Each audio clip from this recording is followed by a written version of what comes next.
seen it in real life, seen it on court shows, talk shows. You let a family member, a close friend, stay at your house for a while. Maybe they need a place to stay, and something happens with the husband.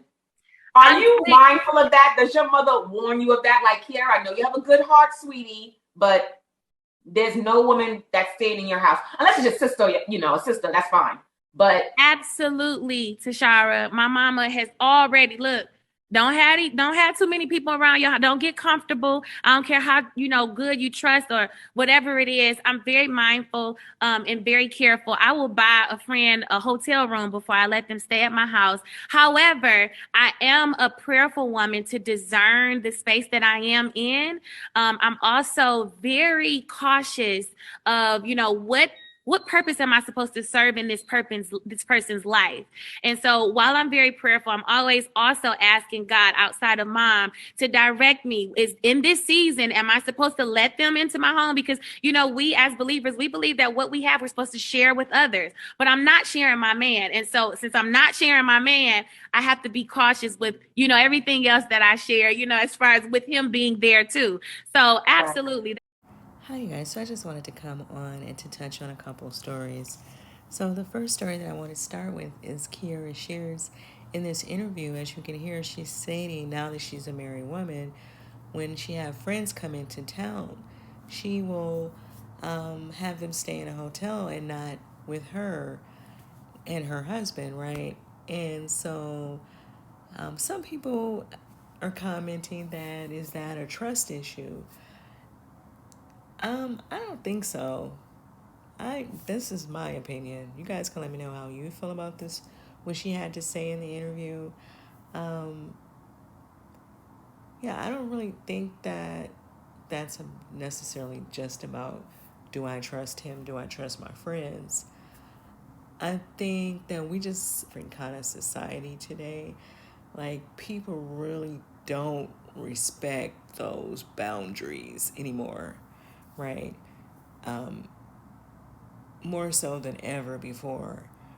And then you have to also factor in she is a celebrity, social media, people feeling like they can make money off the story, people wanting to put people on blast to get back at someone. She didn't let me sing backup. And so you have to take all things into consideration. With all this social media stuff that's out here now, stuff gets around the world in 2 seconds. So I do agree with her. I think that she's right about that.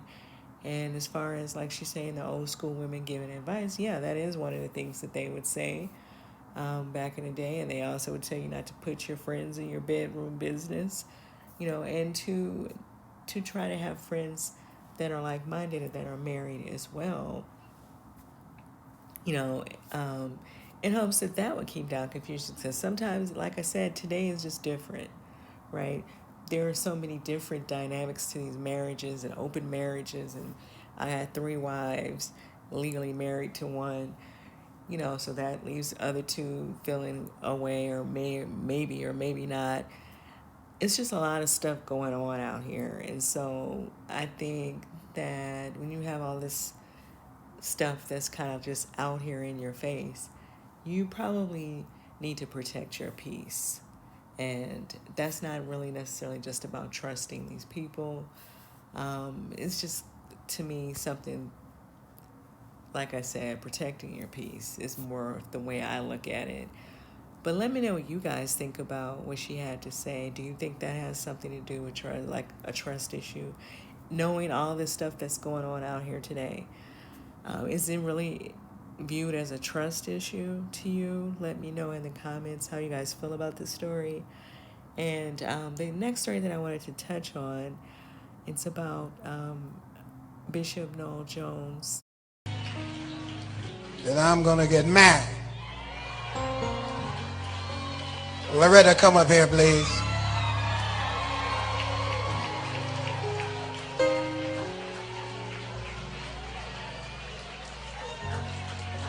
Now,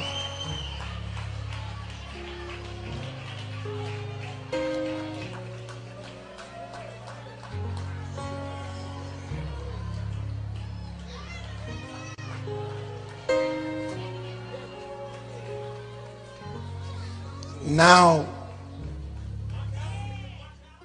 So yeah, I'm not sure if you guys heard about this story, Bishop Noel Jones, and he is pretty popular in Los Angeles. He has a church there in LA. I never went to his church, however, but there was always definitely a lot of talk about him, and um, if the fact that he was dating a lot of women, and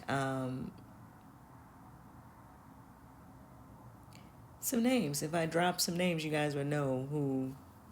You definitely would know who I'm talking about, and one of them is over there on Queens uh, cocktails with cocktails.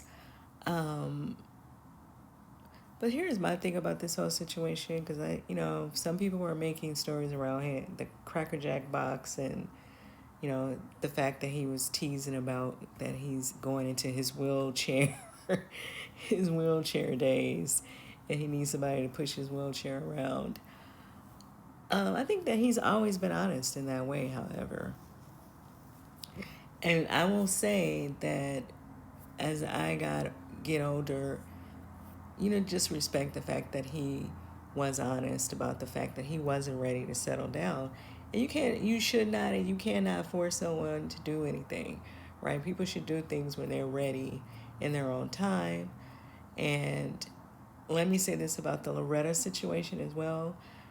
To my understanding, I think they are saying they have been together for 28 years. They've been together for 28 years, probably on and off. And then at the same time, maybe she just was always there in the background, even while he was dating these other people. But to my understanding, she has said that she was willing to wait for him. So I think they were on some reality show. Child, y'all know when the preachers start going on the reality shows. They was on some reality show, and so they had this conversation before.